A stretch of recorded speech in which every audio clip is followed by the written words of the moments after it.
그는 여태껏 외출 호주머니에 두 주먹을 쥐고 있었다. 이제 외출을 걸어버린 탓에 두 손들을 마땅히 둘 데가 없어졌다는 듯이 명륜은 팔짱을 끼었다가 오른손을 팔걸이에 올리고 왼손을 자신의 허벅지에 올려두었다가 좀 전처럼 손깍지를 끼었다 풀기를 반복했다. 그러더니 노타이의 와이셔츠 앞주머니에서 수첩과 볼펜을 꺼내 무엇인가를 갈겨 적어 내려갔다. 과장스럽게 느껴질 만큼 급한 동작으로 수첩을 덮어 앞주머니에 넣고는 옷걸이에 걸어둔 자신의 코트 안주머니에서 여러 겹으로 접힌 갱지를 꺼냈다. 일본어를 배워보려고요. 펼쳐진 16절 갱지에는 가타카나와 히라가나의 50음도가 빽빽히 적혀 있었다. 아, 이, 우, 에, 오. 가기, 구, 개고. 그는 또박또박 소리내어 히라가나를 읽으며 허공에다 손으로 문자를 그렸다. 그러나 1분이 채 지나기 전에 그 갱지를 도로 안주머니에 집어넣었다. 전혀 모르는 언어를 배워보고 싶거든요. 알파벳을 문자로 하는 것 말고 아주 새로운 것 말이에요. 아랍어를 배울 생각도 있지만 우선 우리말과 어순도 같은 일본어를 시작하려고요. 그냥 심심풀이에요. 일본어가 필요한 것도 아니고 일본에 대한 인상도 좀 그래요. 난 결코 떠들썩한 민족주의자가 아니라고 생각해왔는데 그런데도 이런 식의 감정이 앙금처럼 남아있다는 게 재미있는 일이기도 하고요. 명륜은 좀 흥분한 것처럼 보였다. 숫째 숨도 쉬지 않고 한꺼번에 여러 마디를 몰아서 쏟아놓고 있었다. 숨이 막히는 사이사이 마치 술을 뿜어내는 무당처럼 입술을 둥글게 오므리고는 후, 아, 고 숨을 몰아 뱉곤 했다. 언제나 논리적으로 완벽한 글을 쓰던 그였기에 처음에 명륜과 두서없는 대화를 나눠본 사람들은 되게 황당하거나 실망하곤 했다. 시종 머뭇머뭇하며 한 번에 여러 개의 이야기를 두서없이 병행하는 것은 물론 좀 전에 지나간 화제를 다시 꺼내 짜증스러울 만큼 같은 말을 반복하곤 하는 것이 명륜의 전형적인 대화 방식이었다. 그렇다곤 하나 오늘은 그것이 유난히 심했다. 그의 어법이 처음부터 이렇게 불안정했던 것은 아니었다. 내가 명륜을 처음 만났을 때 그는 20살이었다. 그때 명륜은 시를 쓰고 있었다.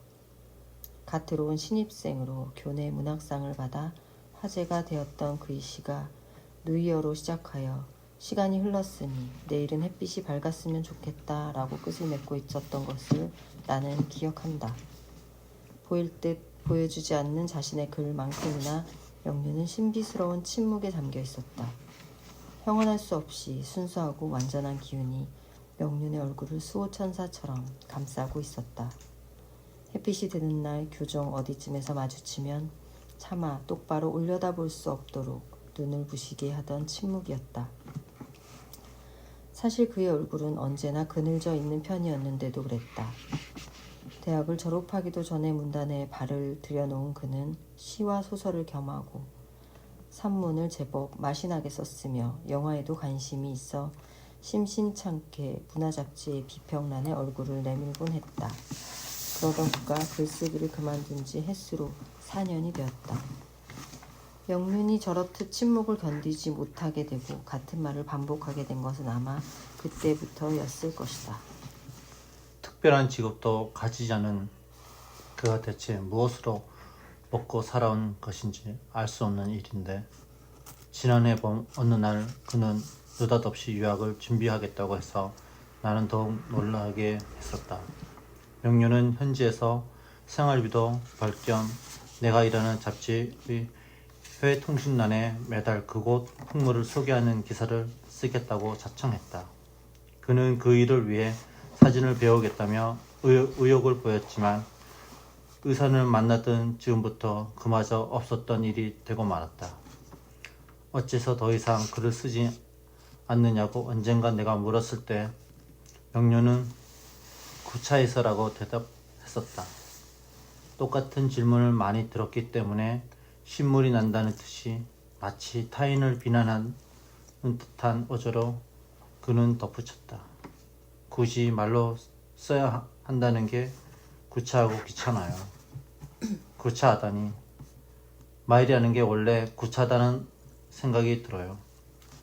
희국배우처럼 한눈만 질끈 감으며 그는 마치 찡그리는 것 같은 웃음을 지었다. 그 대답에서 진실성은 전혀 느껴지지 않았었다. 그 전에 언젠가 명륜은 나에게 흡사 자신의 영혼을 함부로 갈취하려는 듯한 원고천탁 전화를 실어줬다고 고백한 적이 있었다. 말로 하는 것이 구차하다는 공격적인 변명과 영혼이 갈취당하는 것 같다는 피해의식 사이에는 어떤 공통점이 있을까? 나는 이따금 일체의 변명과 자기 옹호를 생략한 채 골똘히 조용한 눈으로 사람을 바라보곤 했던 예전의 명륜에 대한 그리움을 느끼곤 했다. 며칠 전부터 시작했지만 재미있어요. 언어를 배운다는 건 사람의 마음을 편하게 해주는 힘이 있어요. 영안사전에 하고 한영사전을 나란히 펴놓고 있으면 시간 가는 줄 모르는 것처럼 영안사전을 아무데나 펼쳐서 단어를 찾아보고 그 해설로 나온 단어를 한영사전에서 찾아보는 식으로 명륜은 제스처가 심한 편이었다. 손과 고개를 끊임없이 움직이기 때문에 나로서는 나의 이야기를 끝까지 집중하여 듣는 일이 힘에 부쳤다. 만일 내가 그의 두서없는 이야기를 끊고 화제에 참여한다면 그는 내 말 한마디가 끝날 때마다 그렇죠, 그래요 라고 하면서 고개를 끄덕이고는 조금 있다가 아 하고 한숨을 쉬고 마치 곧 끼어들 것처럼 상체를 내밀었다가는 재미없다는 듯이 상체를 빼는 동작을 수초 간격으로 반복할 것이다. 그것은 나를 녹초로 만들 것이다. 다른 때였다면 그것을 감수할 수 있었을 것이다. 그러나 이날따라 묵직한 젖은 소금 같은 피로가 아침부터 머리를 짓누르고 있었으므로 명륜에게는 안쓰러운 일이었지만 나는 그의 말에 반응을 보이지 않은 채 침묵을 지키고 있었다. 꼬리를 물고 이어지던 명륜의 넋두리는 음료수와 과자, 술안주 따위를 실은 짐차를 몰고 우리 곁을 지나치려 하던 영문을 보고서야 멎었다. 나는 과일 주스를, 명륜은 삶은 계란과 양갱을 골랐다. 명륜은 무릎에 신문을 깔고 계란 껍데기를 벗기는 데에 몰두하였다. 그의 손놀림은 몹시 서툴러서 계란 껍데기가 점점이 부스러졌다.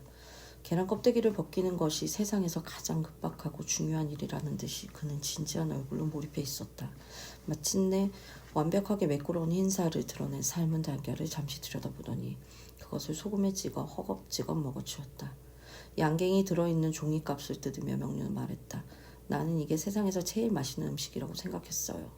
소풍 갈 때마다 먹을 수 있는 거였거든요. 라고 덧붙이며 그는 해쭉 웃었다. 나는 명륜의 기호가 얼마나 유아적이라고 생각했다.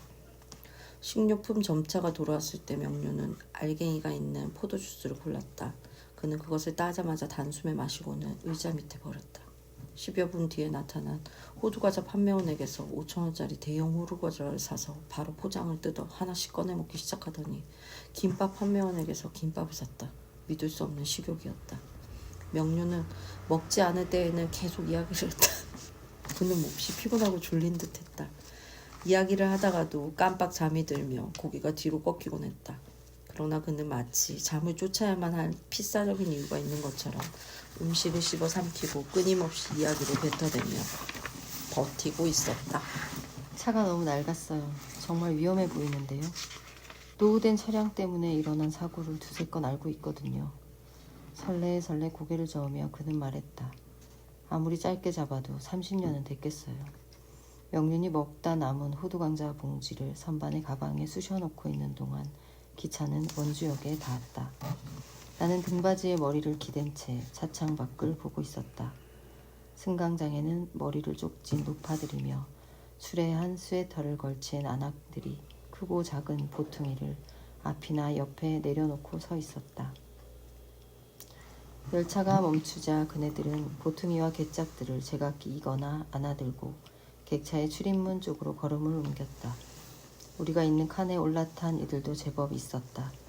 늙고 주름진 소나기마다 각자의 좌석표를 들고 선반에 적힌 번호와 대조해가며 그들은 느릿느릿 앞으로 나아갔다.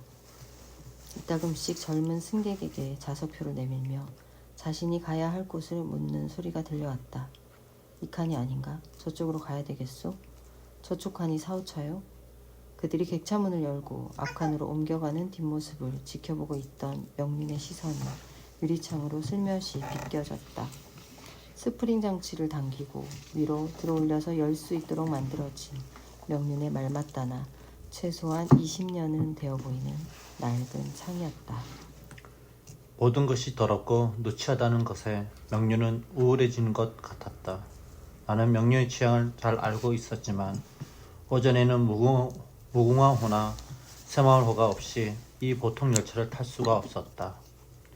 잠깐은 만나더라도 음악이 들을 만하고 인테리어를 통일감이 있는 찻집만을 고집하며 몇 발 안 되는 옷이 남아 나름으로 조화를 고려하여 걸치며 지하철에서 생긴 빈 좌석에 엉덩이부터 들이미는 중년 연인들과 그들의 머리 모양을 혐오하는 명륜에게 이 열차는 견디기 힘든 것이리라.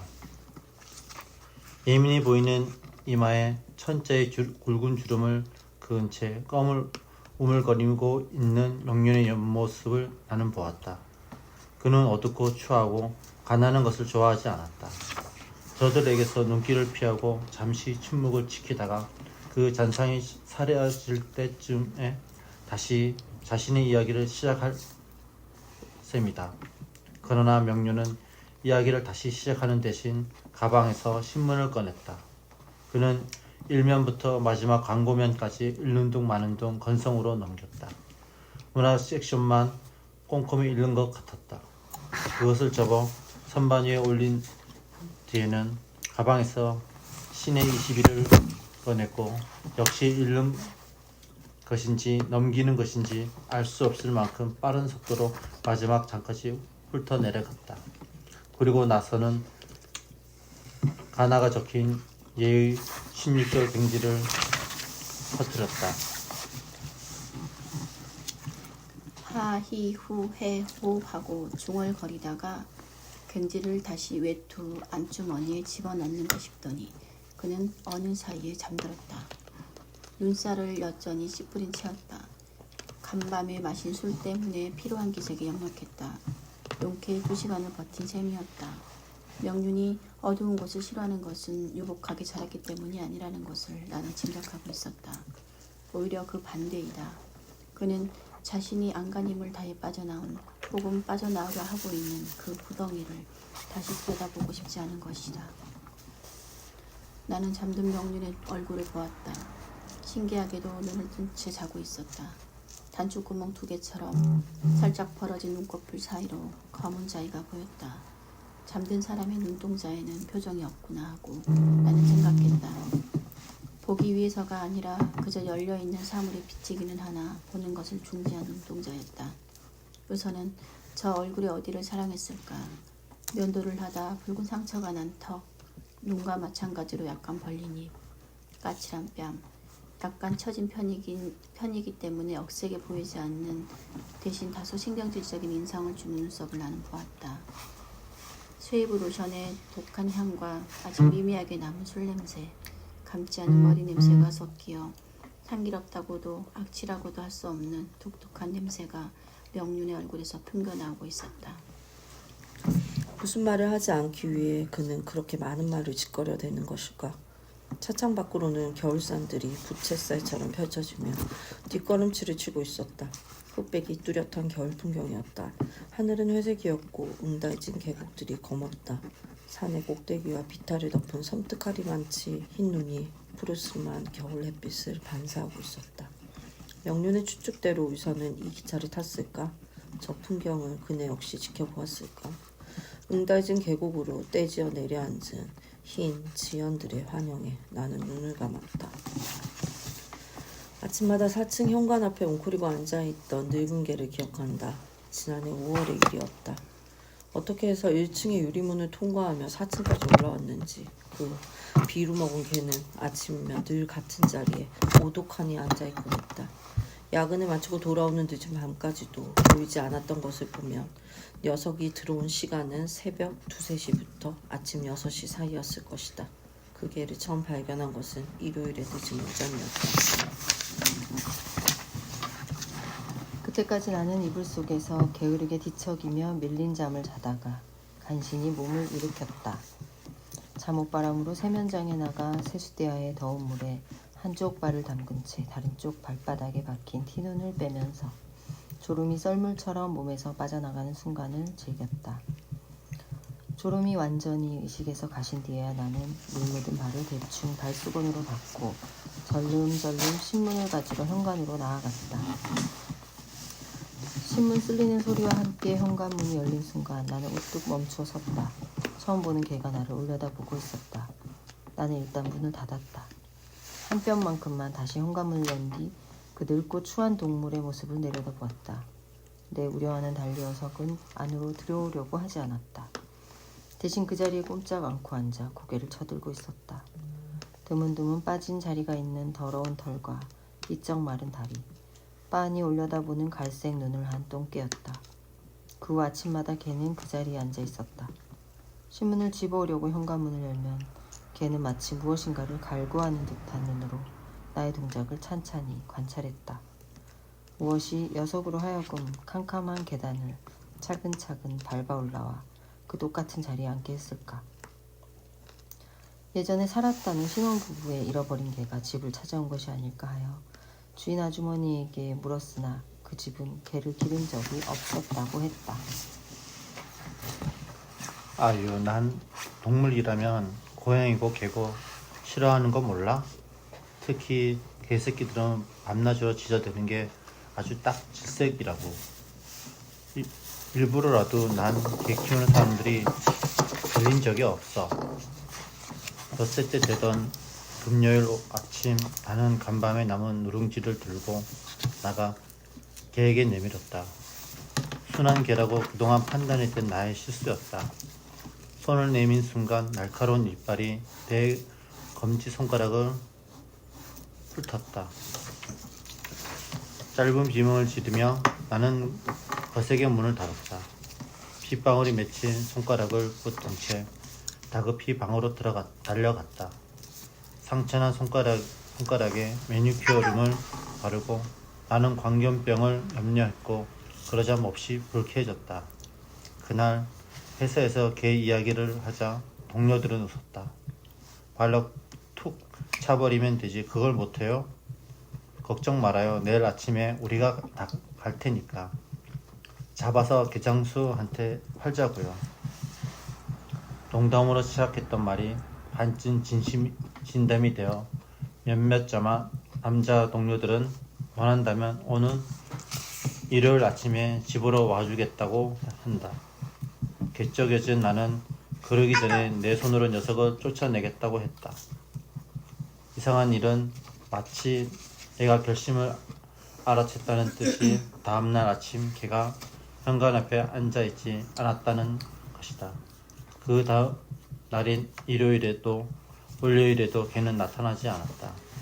그리고 화요일 아침 그 버려진 개 대신 현관 앞에 웅크리고 앉아 있었던 것은 의선이었다. 의선이 헝클어진 머리카락은 그 늙은 개만큼이나 더러웠다. 그녀는 알몸이로 낡은 남자형 트렌치코트만을 허술하게 여며 입고 있었다. 누구야? 의선이라는 것을 알아보지 못한 내가 비명을 지르자 그녀는 무릎에 파묻고 있던 얼굴을 들었다. 그녀의 얼굴은 더럽고 창백했다. 그녀가 알몸으로 거리를 질주한 지 어림잡아 보름 남짓의 시간이 지난 봄날이었다. 동숭동 일대에서 일약 화제거리가 되었던 그 사건에 무성한 소문만을 남긴 채 의사는 사라져 버렸었다. 파출소에 끌려간 지 1시간 만에 소홀한 감시를 틈타 달아났던 이야기를 나는 3층의 여직원에게서 들었었다. 그렇다면 의선이 걸친 트렌치코트는 경관들 중 한 사람이 입혀주었다는 옷이었을 것이다. 그런 상태로 어떻게 내 집을 기억할 수 있었을까? 그 전에 의선이 내 집에 온 곳은 오래전 그것도 한 번뿐이었다는 것을 생각하면 기묘한 일이었다. 그러나 그보다 더욱 알 수 없는 것은 의선이 사라져버렸다는 명륜의 전화 메시지를 들은 지난 일요일 밤 흡사 잊고 있었던 약속처럼 갑작스럽게 내 눈앞에 어른거리던 그 늙은 개의 퀭한 갈색 눈이었다. 의선의 키가 작은 편이긴 했다. 157cm쯤. 그러나 의선을 생각할 때 무척 작다는 인상부터 떠오르는 것은 그녀의 몸매가 지나치게 야유어 있었기 때문이다. 의선의 생김새는 평범했다. 조그맣고 마른 얼굴에 코와 광대뼈는 평면적이었다. 긴 외카풀 눈이 유달리 맑기는 했다. 인중이 약간 짧아 웃을 때면 입술이 유화적인 동그란 모양으로 벌어졌고 그 안으로 오종종한 옥니가 보였다. 애써서 찾아보려 해도 남다르게 예쁜 구석이라고는 없는, 누군가 후천적인 매력에 대해 어떻게 생각하냐는 식의 질문을 던진다면 그때서야 어렴풋하게 떠오를 법한 얼굴이었다. 그러니 그녀를 사랑하는 남자도 아닌 내가 이따금씩 그녀를 아름답다고 느꼈던 것은 의아스러운 일이다. 그것은 아마 의선이 내가 가지지 못한 면들을 가지고 있었고 그것들로 인하여 언제나 나를 조금씩 놀라게 했기 때문이었는지도 모른다. 이를테면 이따금 의선은 무엇이든 상대에게 더 주지 못해 안타까워하고 있는 것 같은 인상을 주었다. 나와 함께 식당에 가면 의선은 재빨리 냅킨 2장을 식탁에 깔고는 두 벌에 숟가락과 젓가락을 짝 맞춰 가지런히 놓았다. 물을 떠오는 것, 반찬이 떨어지기 전에 더 갖다 달라는 이야기를 하는 것은 물론 그녀 혼자 도맡아 하는 일이었다. 언젠가 내 월급날에 맞추어 해물탕집에 갔던 저녁에는 새우요리가 나오자 일일이 껍질을 까서 모두 내 밥 위에 올려놓아 나를 당황하게 했다. 의선이 듣는 앞에서는 무엇인가가 마음에 든다는 말을 함부로 할 수 없었다. 의선의 머리핀이나 새로 입은 블라우스 따위를 예쁘다고 하면 금세 그녀의 얼굴은 당장 그것을 줄 수 없는 안타까움으로 쓸쓸해지곤 했다. 반은 인사말로, 반은 진심으로 그런 이야기를 했던 다음 날 쇼핑백에 담긴 블라우스를 조심스럽게 건네받은 후로 나는 다시 그런 칭찬을 하지 않았다. 그렇다고 의선이 사람들에게 부담을 주거나 소선스러운 성격이었던 것은 아니다. 그녀는 오히려 너무 조용해서 좀처럼 눈에 띄지 않았다. 거의 중량감이 없게 느껴질 만큼 걸음걸이가 조용했으며 말씨는 늘 차분하고 예의 발랐다.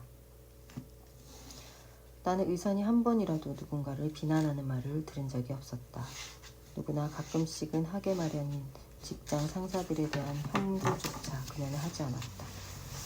거리에서 마주오던 낯선 행인과 어깨를 부딪히면 누구의 잘못이었든 상관없이 그녀 입에서는 아 죄송합니다 하는 가냘픈 목소리가 흘러나왔다. 정작 그 진심에서 우러나온 사과를 받은 사람들은 아무 말도 듣지 못한 것처럼 당당하게 제 가는 방향으로 걸어가곤 하는 것을 그녀는 아픈 어깨를 한 손으로 주무르며 거듭 뒤를 돌아보곤 했다. 마치 그들이 잘 걸어가고 있는가를 끝까지 살펴야만 마음이 놓을 것 같은 표정이었다. 그때 의선의 눈길에 어려있는 염려는 어린아이의 걸음걸이를 살피는 것과 같이 주의 깊고 부드러운 것이었다. 그렇게 상대를 보살피고 싶어 안타까워하면서도 정작 의선 자신은 남에게 의지하거나 고충을 털어놓는 법이 없었다. 나는 그녀가 덥다거나 춥다는 말을 입에 담는 일을 들은 적이 한 번도 없었다. 아픔에 대한 것도 마찬가지였다. 언젠가 나는 그녀의 검지손가락에 제법 큰 밴드가 붙어있는 것을 보고 웬 상처냐고 물었었다. 별것 아니에요. 가위에 베었어요. 의선은 정말로 아무것도 아니라는 듯이 담담하고 외로운 웃음을 지어 보였다. 그러나 그 밴드는 달포가 넘도록 그녀의 손을 떠나지 않았다. 자꾸 물을 묻혀서 덧나는 바람에 그렇지 정말 별것 아니에요. 마침내 밴드를 떼어낸 뒤에 내가 본 흉터는 오랜 시간 지우지 않을 것이 분명한 깊고 큰 것이었다. 그 호들갑스럽지도 않음 때문에 나는 의선이 자잘한 호의들을 큰 부담 없이 받아들일 수 있었을 것이다. 며칠 전에 새로 사 입었던 블라우스를 쇼핑백에 담아 나에게 건네는 순간에조차 자신의 호의를 들킨 데 대한 수줍음을 이기지 못해 자신의 행동이 지나치거나 부담을 주는 것이 아닌가 하는 염려로 인해 의선의 가름한 볼은 발그레하게 물들어 있었다. 내가 의선을 처음 본 것은 3년 전 지금 몸담고 있는 해소로 옮겨진 지 얼마 되지 않았을 무렵의 봄날이었다. 예년에 비해 쌀쌀한 날씨였다. 차가운 항사바람과 밝은 햇빛이 부조하게 스쳐껴 도심의 대기를 온통 들썩거리게 하고 있었다. 그 수선스러운 공기 속으로 입눈을 피어내기 시작한 회사 앞 인도의 가로수를 보며 나는 망설이고 있었다. 나는 좀 지쳐 있었다. 한 달 남짓 함께 일하던 유일한 평기자가 느닷없이 급성 간경화로 병가를 낸 까닭에 5편의 크고 작은 기사를 한꺼번에 마감이 돼야 했고 몇 편의 무성의한 외부 원고는 인쇄소를 넘어가기 직전까지 거의 창작에 가까운 손질을 해야 했다. 인쇄소에서 온 아르바이트생이 OK 원고를 가져간 뒤 시계를 보니 오후 3시였다. 전날 저녁부터 제대로 먹은 것이 없다는 것을 깨닫자마자 허기가 치밀었으며 회사 분식점에 혼자 나가허란 정심을 때우고 나자 이번에는 졸음이 밀려왔다. 사무실에 몇 가지 잡무가 남아있기는 했지만 다음날 처리해도 되는 일들이었다. 가방을 가지고 나와버릴까 아니면 퇴근이 얼마 남지 않았으니 사무실에 푹신한 접대형 소파에서 어제부터 읽지 못한 신문들을 읽을까. 일단 자판기 커피를 뽑아서 들어가며 생각하기로 하고 사무실 쪽으로 걷어가던 참에 나는 한 여자를 보았다. 몸집에 비하여 무거워 보이는 소포 뭉치를 양손 들고 있던 여자는 맞은편에서 걸어오고 있었다. 네 거리까지 한 블록을 걸어가 횡단보도 건너에 있는 우체국에 가려는 것이리라. 옷차림이며 질끈 묶은 머리 모양은 지극히 평범한 사무원의 모습이었는데 이상하게도 나는 그녀에게서 눈을 뗄 수 없었다. 여자는 마치 묶인 것 같았다. 그녀의 눈에는 금방이라도 넘칠 듯이 물기가 번들거리고 있었다. 그 눈물이 넘치지 않게 하기 위해 그녀는 더욱 눈을 부릅뜨고 있었다. 그렇게 응시해야만 할 가상의 물체가 허공에 있는 듯이 그녀는 그것을 쏘아보며 빠른 속력으로 성큼성큼 걸어갔다.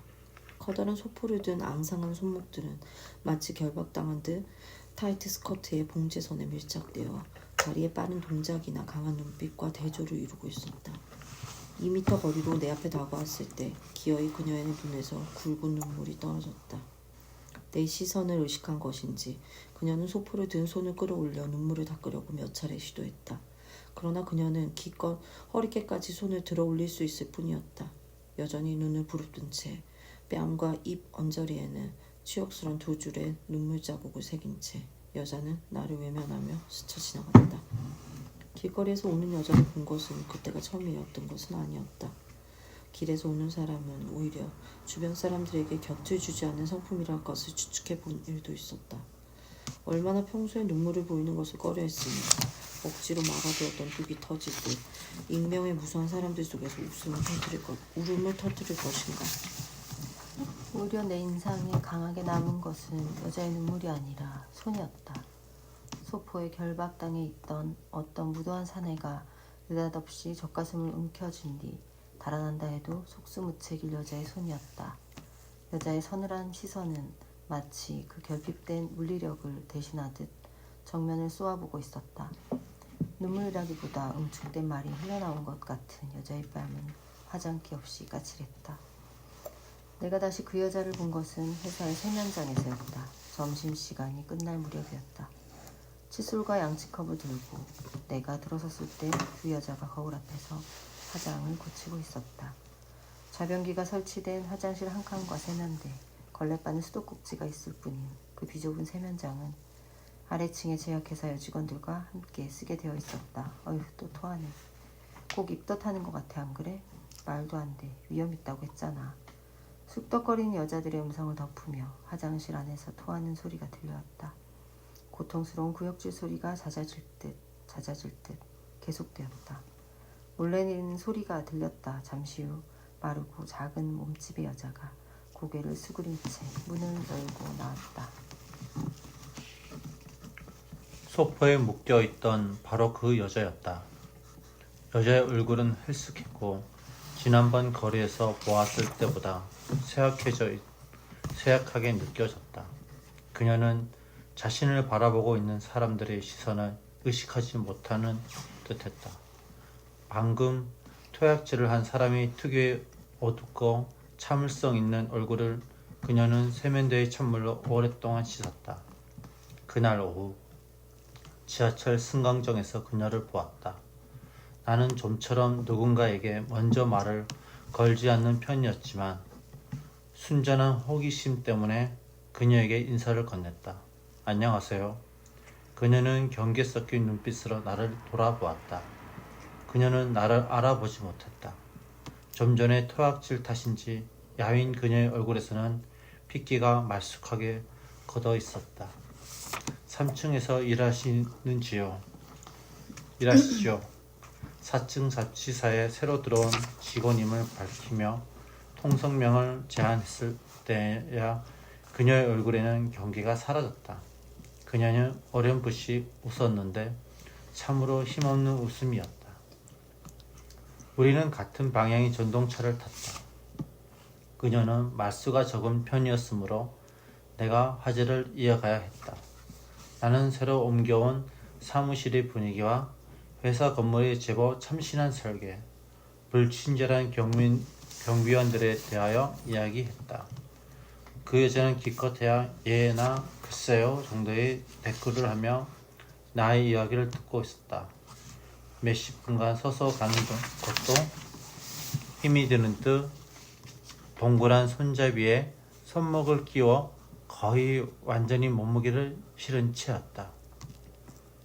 그녀의 눈에서는 처음 보았을 때 내 가슴을 서늘하게 했던 광채가 보이지 않았다. 그것은 약간 실망스러운 일이기도 했다. 내가 그녀에 대해 알아낸 것은 그녀의 이름이 의선이라는 것. 성은 임이고 선자는 선이 아니라 그것도 맨 선이에요. 선을 쓴다는 것. 이제 제약회사에서 일한 지 횟수로 2년째라는 것 정도였다. 어디까지 가시죠? 나는 여기서 내리는데요. 선반에 올려놓았던 가방을 내리며 내가 물었을 때 의선은 대답했다. 사실은 저는 갈 곳이 없어요. 무슨 뜻인지 이해하지 못하는 나에게 의선은 다시 한번 예의 어렴풋한 웃음을 지어 보였을 뿐이었다. 그때 나는 두고두고 스스로도 이해할 수 없었던 행동을 했다. 그럼 나하고 같이 갈래요? 라고 나도 모르게 물은 것이다. 어떻게 해서 내가 그런 갑작스러운 제안을 할 수 있었던 것일까? 의선의 말씨나 태도가 지나치게 무방비 상태였기 때문일까? 그래서 전혀 그녀를 경계할 수 없었던 탓일까? 나 스스로도 놀란 그 질문에 정작 의선은 입술만 지그시 물고 있을 따름이었다. 지하철역을 빠져나와 내 집을 향해 걸어가는 동안 의선은 이틀 전에 폭우 이야기를 했다. 오전 10시께부터 다음날 새벽까지 마치 여름 장마처럼 퍼붓던 비였다. 서울 경기 일원에 호우주변까지 내렸던 그 비 때문에 새들어 살던 집에 담벼락이 무너졌다는 것이었다. 의선이 혼자 지내는 반지하 방에도 물이 가득 찼다고 했다. 허술이 지은 옛날 집이라고는 하지만 그렇게 쉽게 무너질 줄은 몰랐다고 그녀는 말했다. 주인 할머니는 인부들을 불러 벽을 다시 세우고 내친 김에 진작부터 꺼져 앉았던 의선의 방바닥에도 콘크리트 칠을 다시 해주기로 했다.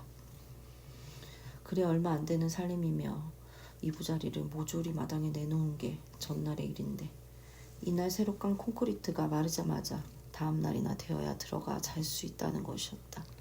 주인 집에 하룻밤 신세를 지면 되니기에 하겠지만 그 집도 식구들이 많고 방이 작아 망설여진다고 했다. 상황을 설명하는 의선의 목소리는 시종 수줍은 듯하면서도 담담하여 마치 다른 사람의 이야기를 들려주는 것 같았다.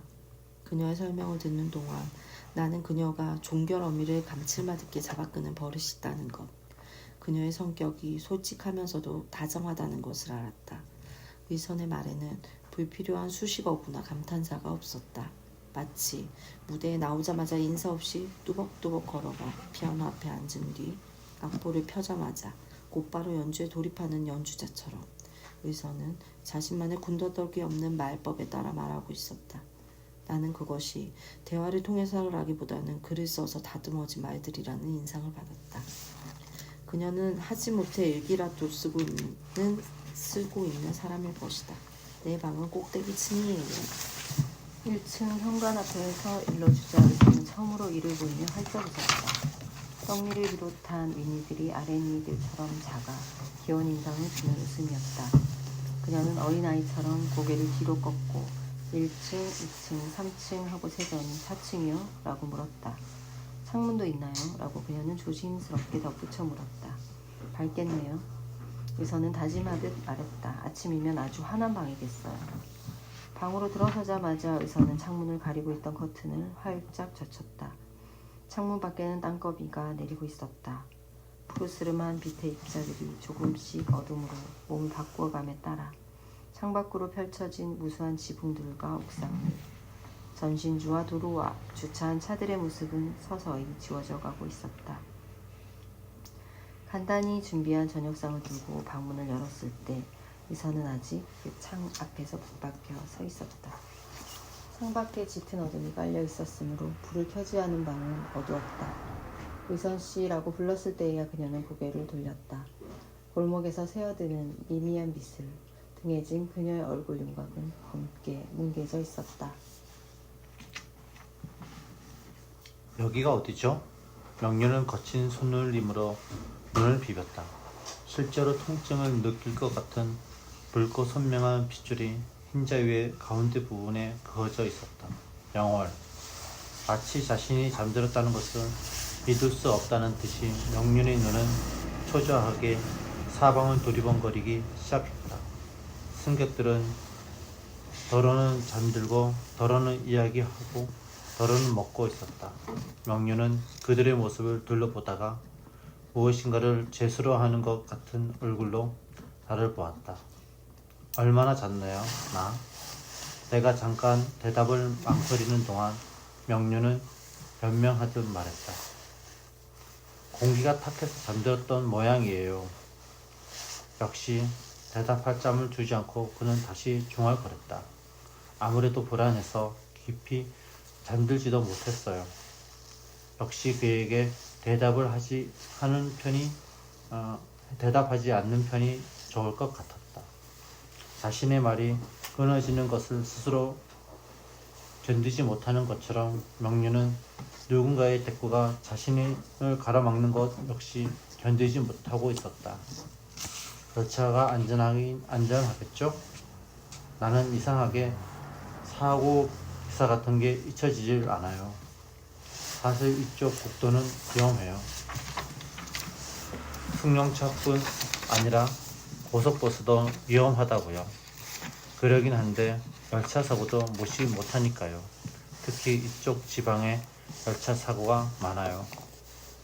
한기를 느꼈는지 명륜은 창 옆에 걸린 외투를 내려 자신의 가슴을 덮었다. 83년인가 야간 운행 중이던 특급 열차가 대기 중이던 화물차를 뒤에서 들이받아서 침대칸에서 자고 있던 승객 4명이 죽은 사고가 있었어요. 그 뒤로 3년쯤 뒤였을까? 통일어있을 거예요. 브로이크가 말을 안 듣는 바람에 열차가 방호벽에 부딪혔죠. 다행히 기차관만 탈선해서 사망자는 없었지만 큰 사고였어요. 무궁화 사고도 기억나요. 객차 간 이음새가 끊어져서 8량 중 5명이 뒤에 남은 거예요. 수백 명의 승객들이 어둠 속에서 추위에 떨면서 3시간 동안 구조대원을 기다린 걸 상상해봐요. 하긴 이렇게 노후한 기차를 버젓이 운전시키는 걸 보면 더 큰 사고가 아니라는 게 신기한 일이죠. 갑자기 생각나는 듯 명륜은 물었다. 뭐 하는 사람이라고 했죠? 누구? 오늘 만날 치전 말이에요. 탄광 사진작가. 탄광 사진만 찍어요? 라는 사진집을 명륜에게 건넸다. 한번 볼래? 70페이지 안팎의 흑백 사진집을 명륜은 단 15초 만에 후루룩 훑어보더니 나에게 돌려주었다. 마음에 안 들어요. 왜? 너무 강해요. 나는 이 사진들의 강한 점이 가장 마음에 든다고.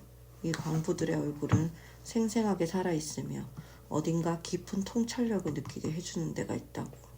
그리고 프린트 솜씨도 여간이 아니라고 말했다. 하나같이 강인한 인상이 드러나 있는 것으로 보아 사진작가의 성격도 그러할 것 같다고. 이런 사진들을 건지려면 거의 광산촌에서 숙식을 같이 해야 할 거라고 했다. 내가 말이 끝마칠 때쯤에 명륜은 시종 눈살을 찌푸리고 있었다. 터질 듯한 그의 내면은 지금 자신으로만 가득 차 누구의 말에도 집중할 수 없는 상태인 것 같았다. 껌종이처럼 구겨져 있던 명륜의 이마는 내 말이 끝날 때쯤에 펴져있다. 인형 선배 사진이 더 좋아요. 그래? 나는 씁쓸하게 웃었다. 보고 있으면 마음이 편해지니까요. 모두 버렸는걸?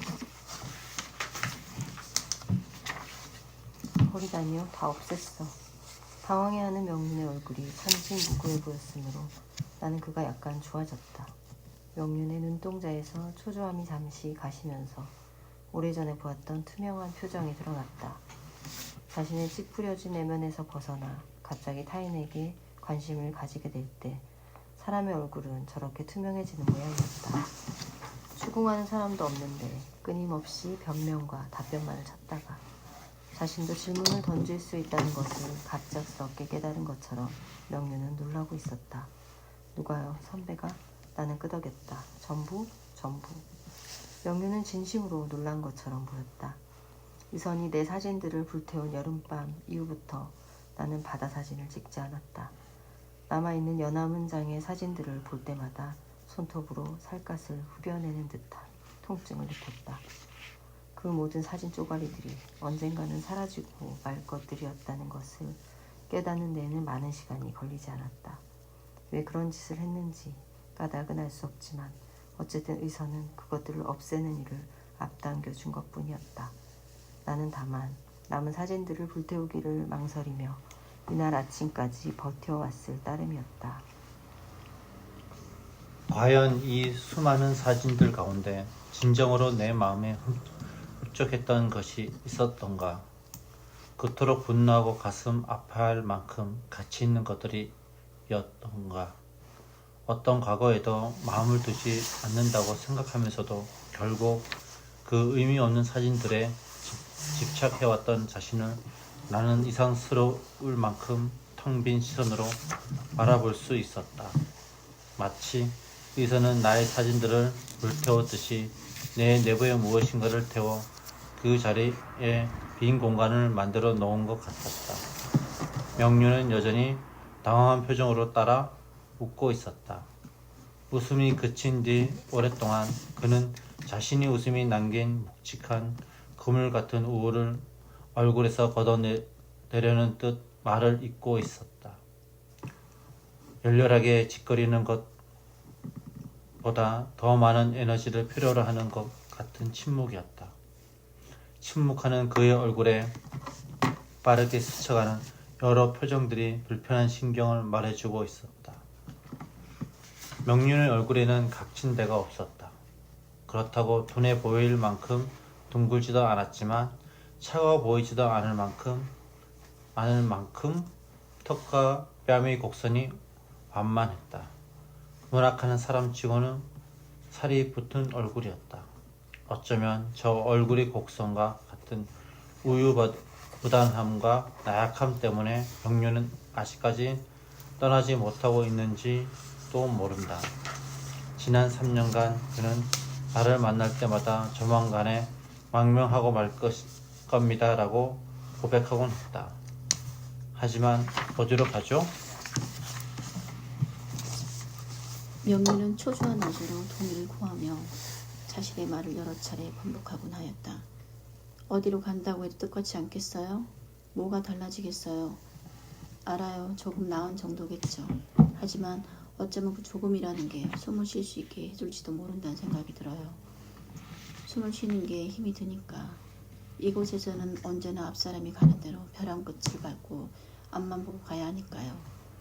하지만 다른 곳에 가도 결국 마찬가지겠죠. 지금 이 순간에도 어딘가에서는 교전이 벌어지고 있고 누군가 살해되고 굶고 병들어 죽어가고 어린 여자아이들이 몸을 팔고 있겠죠. 힘을 가진 큰 것들이 힘없는 작은 것들을 먹고 마시는 동안 그런 것들은 결코 변하지 않겠죠. 오히려 점점 심해지겠죠. 내가 너무 예민한가요?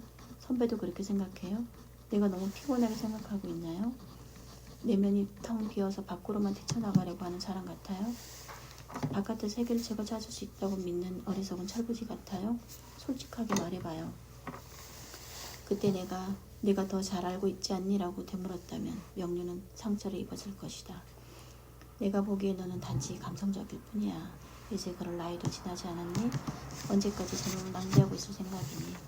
현실을 직시할 수 없다면 거짓말이라도 해라. 똑바로 보는 척이라도 해. 그러나 나는 다시 침묵했다. 언젠가부터 나는 명륜과의 대화에서 진심을 숨겨오고 있었다. 바로 그것이 명륜의 마음을 편하게 해주었는지도 모른다. 어쩌면 나는 그에게 왜 이러니? 왜 이렇게 살고 있니? 라고 다그치거나 강압하거나 염려하지 않는 유일한 사람이었을 것이다. 그것이 명륜이 이따금 연락도 없이 나를 찾아와 마음을 털어놓고 가곤 하는 까닭이었을 것이다. 나는 한마디 따뜻한 말로도 그를 위로한 적이 없었고 오히려 거의 곁을 주지 않았음에도 오히려 그 때문에 그는 나름의 위로를 받았던 것이다. 언제부터였죠? 힘겹게 지키고 있던 침묵을 깨며 명륜은 나에게 물었다. 정확히 언제부터 그 사진을 찍기 시작했어요? 7년? 아니 8년 전쯤? 나는 대답했다. 그동안 찍은 걸 모두 없앤 건가요? 아무것도 아닌 것들이었어. 명륜은 나에게서 시선을 피한 채 창밖을 향해 얼굴을 고정시키고 있었다. 미심쩍은 어조로 그는 다시 나에게 물었다. 정말 그렇게 생각해요? 정말 그렇게 생각하는가? 나는 자신에게 또박또박 물었다. 그 7년이라는 시간은 나에게 아무것도 아니었던 것인가? 내가 사진을 찍기 시작한 것은 대학 졸업반 때부터였다. 필요 없어진 전공 책들을 정리하여 다락에 올리다가 우연히 언니의 중고 수동 카메라를 발견했다. 민영 언니가 세상을 떠난 것은 내가 11살 때의 일이었으니 그녀의 유품들은 10년 넘게 다락에 처박혀 있었던 셈이었다. 그 낡은 카메라를 들고 나는 그 여름방학 내내 서울 시내와 근교를 헤매다녔다. 그때 이후로 나는 보는 눈뿐 아니라 기록할 수 있는 눈을 함께 가지게 되었다. 250분의 1초 혹은 125분의 1초라는 찰나를 감쪽같이 내 수중으로 훔쳐낼 수 있게 하는 사진기라는 기계에 나는 매혹되었다. 내가 훔치는 것은 피사체뿐만이 아니었다. 그 찰나의 시간과 빛이기도 했다. 마치 존재하지 않는 것이나 다름없는 그 짧은 찰나가 영원히 되는 순간, 긴 침묵이 되어 나를 물끄러미 바라다보게 되는 순간의 매혹에 나는 빠져들었다. 모든 사물들이 새롭게 끊임없이 창조적으로 되살아오던 쾌감을 기억한다. 뷰파인더를 통해 보는 세상을 나는 사랑했다. 세상은 이전까지의 남루하고 각각한 껍질을 벗고 싱싱하게 살아 숨쉬는 육체로 나를 육박해왔다. 그때마다 나는 기쁨에 떨었다. 그러나 그것은 무엇을 위한 기쁨이었을까? 나는 내가 찍기 시작한 사진들이 내 삶의 증거라고 생각했다. 그러나 과연 무엇을 위한 증거였을까? 너도 나도 직장을 얻기 위해 뛰어다녔던 그해 겨울에는 무덤을 찍고 다녔다. 둥글거나 타원형이거나 납작하거나 야선의 무덤들은 평화로웠다. 그것들을 찍고 나서야 나는 집에 돌아와 잠들 수 있었다.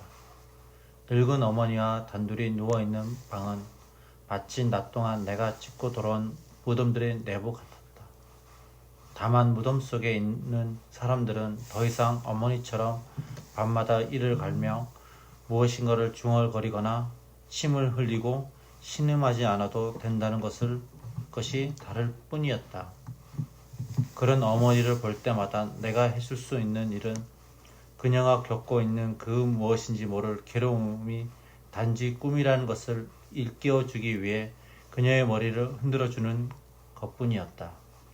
잠에서 반쯤 깨어난 어머니는 눈을 뜨지도 않은 채 이불을 고쳐 덮고 다시 고난 잠에 들곤 했다.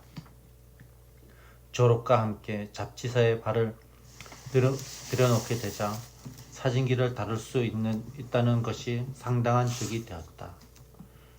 회사 쪽에서는 출장 때마다 인건비를 줄일 수 있었고 나로서는 일행 없이 자유롭게 취재를 다닐 수 있었다. 바다 사진을 찍기 시작한 것은 첫 직장에서 2년차가 되던 때부터였다. 취재가 끝나고 짜투리 시간이 생겼을 때 특근이 없는 일요일이나 휴가 때면 가깝거나 먼 바다를 찾았다. 프로가 되고 싶은 생각 따위는 처음부터 없었다. 그럴듯한 풍경사진을 갖고 싶은 것도 아니었다.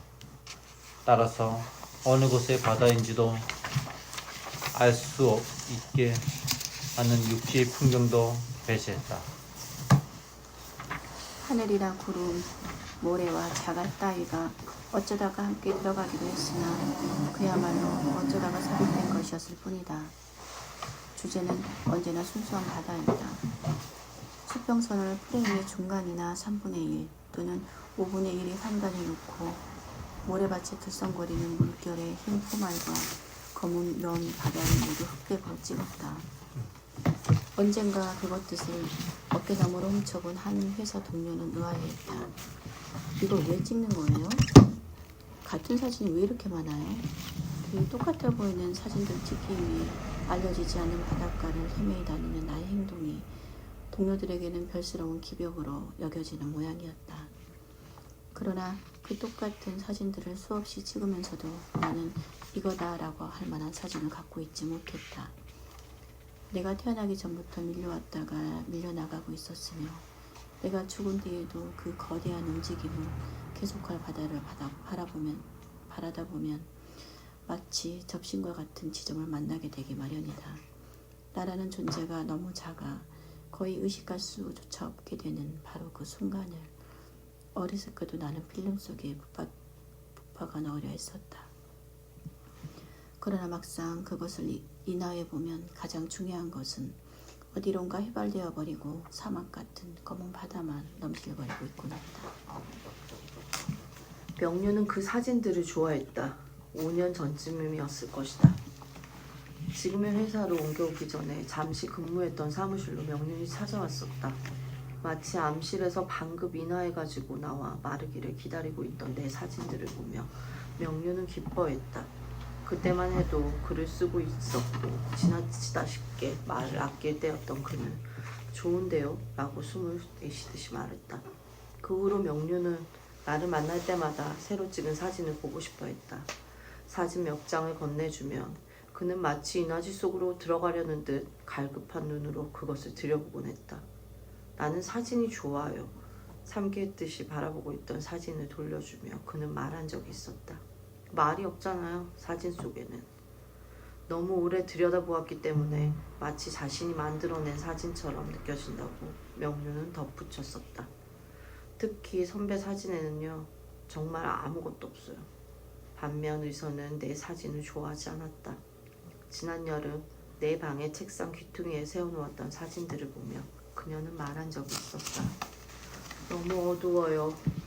의선은 검은 바다 위에 젖은 포목처럼 드리워진 연회색 하늘을 보면서 말했다.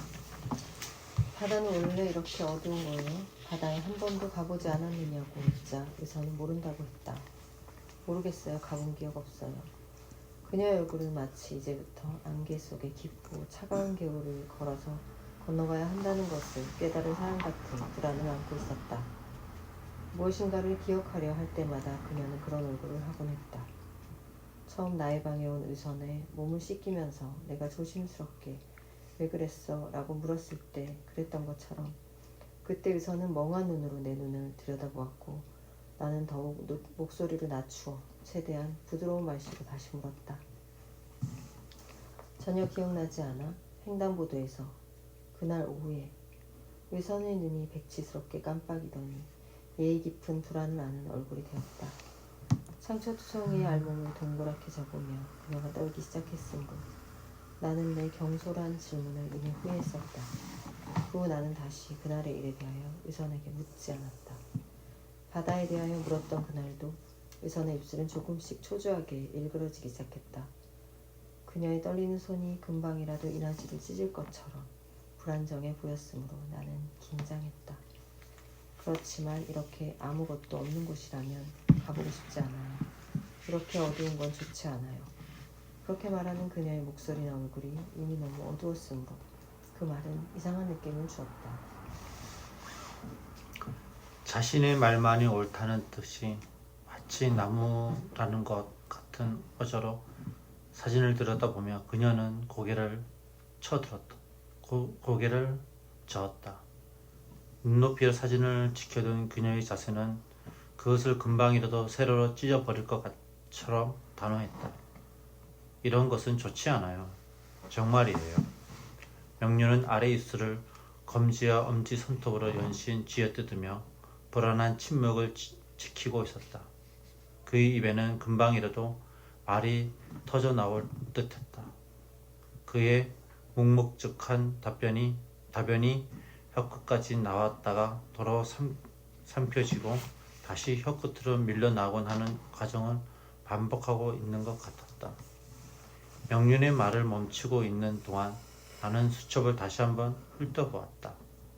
내가 취재원에 관하여 알고 있는 것은 명륜에게 말해준 것이 거의 전부였다.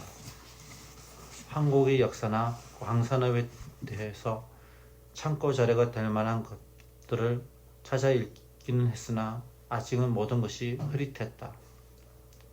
사진집에 작가의 사진이 나와 있지 않았으므로 나는 그의 얼굴을 알 수 없었다. 전한 목소리가 굵고 약간 쉬어 있었다는 정도가 그의 인상이 전부였다.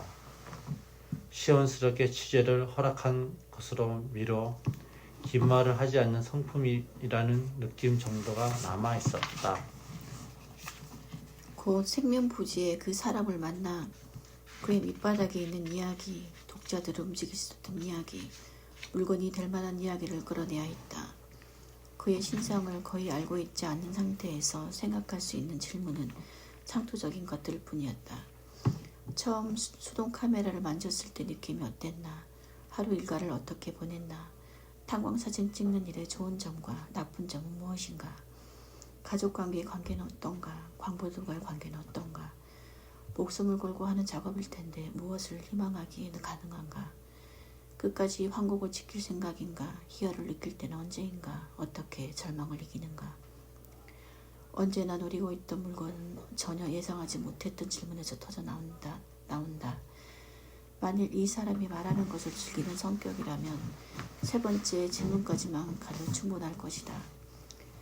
만일 말을 아끼는 성격이라면 모든 질문에 단답식으로 답한 뒤 오히려 즉흥적으로 던져지는 질문에 무엇인가를 말할 것이다. 어찌되었든 나는 그가 그것을 말하는 순간을 포착한 다음 과장과 미화를 적당히 버무려 원고지 25매의 동화를 만들어낼 수 있을 것이다. 수없이 반복된 일임에도 불구하고 나는 습관적으로 긴장을 느꼈다. 긴장이라고 부르기는 힘들 만큼 미미한, 그러나 잘 살펴보면 분명히 존재하는 마음의 떨림이었다.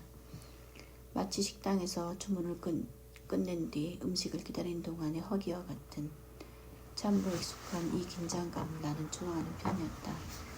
그러나 이번에는 필요 때문인지 좋다거나 싫다거나 하는 느낌이 들지 않았다. 아니, 오히려 무엇인가 내키지 않는 기분이었다. 나는 사진집을 다시 펼쳤다. 가슴에서 자른 인물 사진이 여럿 있었다. 내가 좋아하는 스타일로 정면을 향한 인물들을 한 사람씩 꽉 채워서 담은 사진들이었다. 멋을 부리는 대신 기록자의 진지한 시선을 드러내주는 그 사진들이 마음에 들었다. 그 단순한 프레임 안에서 젊고 늙은 광부들과 선탄장의 여자들은 웃고 담배를 피우고 표정이 풍부한 시선으로 카메라를 바라보고 있었다. 작업 후 광부들의 목욕 장면, 갱도 안에서 도시락을 먹는 장면, 동발을 메고 포복하는 장면, 선탄 작업을 하며 곡괭이를 치켜들고 있는 장면들도 잘된 작품들이었다. 어떤 사진에건 작가가 피사체들에게 가지고 있는 감정이 드러나게 마련이다. 이 사진들에는 특별히 사물을 미화한 구석 따위는 없었다. 그러나 미묘하게도 강한 애정이 읽혀있었다. 동정은 결코 아니었다. 오히려 일종의 존경심에 가까운 감정이 사진들에서 배어나오고 있었다. 사진 찍는 이가 피사체들을 보호하고 있다는 건 역시 느낄 수 있었다. 그는 그들의 고통스러운 생을 완전히 까발리지 않기 위해, 위험을 지켜주기 위해 안간힘을 쓰고 있었다. 이것은 좋지 않다고 나는 생각했다. 결과적으로 정직하지 않은 시선일 수도 있었다. 또한 작가가 피사체들의 삶 속으로 완전히 섞여 들어간 흔적은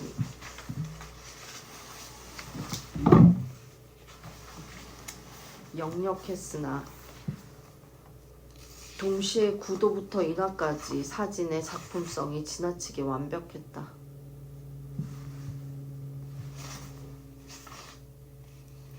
그 미묘한 부조화로 인하여 생긴 서늘한 그늘이 그 사진들에 드리워져 있었다. 그 그늘을 작가 자신도 알아채지 않았을까. 나는 마지막 장에 실린 한 광부의 뒷모습을 들여다보았다. 작업을 마치고 나온 모습을 옥외에서 찍은 것이었다. 80년대에 유행했던 긴 커트의 머리칼이 안전부의 옆과 밑으로 더벅더벅 길어 있었다. 석탄 가루를 뒤집어 쓴 작업복은 마치 누더기처럼 보였다. 작업용 가방을 둘러맨 오른쪽 어깨는 급경사의 사선으로 기울어져 그의 피로를 드러내고 있었으나 허리춤을 짚고 있는 왼손에는 힘이 실려 있었다. 그는 젊은 것이다. 그만 30대 초반이나 중반쯤일 것 같았다. 그렇다고 그의 몸이 건강한 것은 아니었다. 그 인물이 그뿐이랴. 키를 정확히 짐작할 순 없으나 오히려 중키보다 약간 작을 듯했다. 장화를 신은 다리가 상체에 비해 짧은 전형적인 동양인의 몸매였다. 그는 걷고 있지 않았다. 오른발을 앞으로 내민 상태로 멈추어 서서 무엇인가를 계속 바라보고 있었다. 작업용 배낭은 그의 기울어진 오른쪽 어깨에서 미끄러질 듯 미끄러지지 않고 있었다. 그의 얼굴은 보이지 않았지만 아마도 눈살을 찌푸린 채 해를 보고 있는 것 같았다. 캄캄한 갱도에서 방금 빠져나온 그의 검은 몸은 그 강한 햇빛에 콜타리처럼 녹아 흘러내리려 하는 것 같았다. 허리를 받친 강인한 왼손이 그것을 저지하고 있는 것처럼 보였다. 사진집을 덮기 전에 나는 맨 앞 페이지로 돌아갔다. 한국 출신 소설가가 쓴 짧은 서문이 있었고 그 옆으로 한 페이지를 꽉 채운 사진이 눈에 띄었다. 콘트라스트가 뚜렷한 사진으로 동발이 세워지고 레일이 깔린 갱 내부를 찍은 것이었다. 인물은 없었다. 거대한 C자 모양의 구도인데 시선이 바깥 부분은 검었고 안쪽 부분은 희었다. 동발들이 받치고 있는 위쪽의 공간은 숨이 막히게 어두웠다. 예의 광부의 뒷모습 사진처럼 마치 무너지는 어둠을 그 동발들이 받쳐내고 있는 것 같았다. 레일이 바깥선 아랫부분 역시 칠흑같이 검었다. 그 어둠 속에서 레일의 철이 반사하는 빛이 투명했다. 멀리 갱도의 출구에서 스며들어오는 가냘픈 햇빛을 역광으로 받은 동발들이 강한 온근감을 드러내는 굵은 획으로 되어 C자의 밝은 안쪽을 내리 그어져 있었다. 밝은 부분이 빛을 뿌옇게 휘감고 있는 입자들은 갱도의 습기일이라. 서서히 좁혀지면서 화면의 왼쪽으로 뻗어나간 선로 저쪽에 어둠을 나는 노려보았다. 천천히 갱의 터널이 넓어지는 것을, 어둠과 습기가 내 동공 속으로 빨려드는 것을 느꼈다. 무엇이 내가 알지 못하는 무엇이 그 안에 있는가. 늙은 게 불현듯 그 어둠 속에서 튀어난 형상을 나도 모르게 소스라쳤다. 나는 그 개를 다시 보았다. 의선이 목욕 바구니를 들고 사라진 뒤 연화문 날이 지났을 때였다.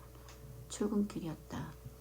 4층 집에서 대로까지 나가는 후미진 골목길은 집마다 대문 앞에 내다 놓은 쓰레기와 취객의 토사물, 괴똥 따위로 언제나처럼 더러웠다. 생선 썩는 냄새 같기도 하고 하수구의 약취 같기도 한 쓰레기 냄새가 여기저기서 배어나오고 있었다. 부지런히 걸음을 재촉하며 모퉁이 집의 대문 앞을 지나는 순간 부스럭거리는 소리 때문에 쓰레기 봉지 쪽으로 눈이 갔다. 비닐봉지를 물어뜯고 있는 늙은 개의 갈색 눈이 나와 마주쳤다. 녀석의 몸은 몹시 더러웠으나 눈만은 깨끗했다. 마치 사람의 눈에서 그의 배경과 성격을 읽듯이 나는 녀석의 눈을 읽었다. 녀석에게는 주인도 집도 없었다. 정황이 아니라 바로 그 눈이 그것을 말해주고 있었다. 녀석은 아무렇게도 해도 아무 것에도 속해 있지 않았다. 가진 것이라고는 늙은 몸뚱어리 뿐이었다. 언제까지나 새벽 골목을 배회하며 쓰레기 봉지를 이빨로 물어뜯으면서 살아가야 한다는 것을 알고 있는 눈이었다. 누군가 내 이름을 부를 것 같아 흠집 사진집에서 눈을 들었다. 명륜은 창밖의 풍경을 넋없이 바라보고 있었다. 거칠게 새긴 잉크를 감춰놓은 목판처럼 검고 단조로운 광경이 펼쳐지고 있었다. 열차가 판광지대로 들어서고 있는 것이었다.